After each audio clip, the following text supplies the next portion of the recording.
खबर आपको दें कि यूटिलिटी स्टोर पर घी की कीमत में बड़ा इजाफा कर दिया गया। रमजान पैकेज की कीमत के मुकाबले में सब्सिडी वाला घी फी किलो 58 रुपए महंगा कर दिया गया। मजीद जानते हैं डॉन न्यूज के नुमाइंदे ताहिर शिरानी हमारे साथ मौजूद है। ताहिर, एकदम से इस तरह कीमत में इजाफा करना क्या वजह सामने आई है?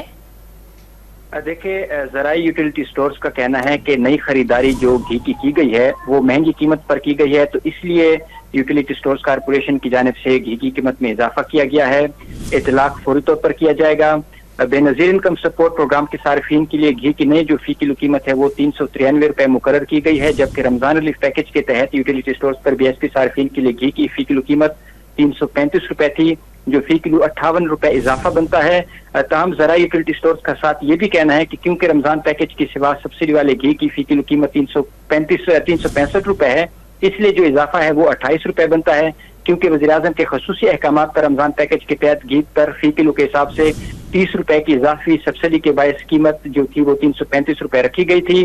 ज़राई यूटिलिटी स्टोर्स का कहना है कि इजाफे के बाद भी घी के फी किलो कीमत पर 70 रुपए की सब्सिडी बरकरार है और वज़ीर-ए-आज़म के ख़ुसूसी अहकामात पर यह सब्सिडी दी जा रही है, क्योंकि ओपन मार्केट में अभी भी जो घी की फी किलो कीमत है वो 478 रुपए तक है और सब्सिडी के बायस जो यूटिलिटी स्टोर्स पर घी की कीमत है वो इजाफे के बावजूद ओपन मार्केट से 85 रुपए कम बनती है। बहुत शुक्रिया तफसीलात देने के लिए ताहिर शिरानी आपका।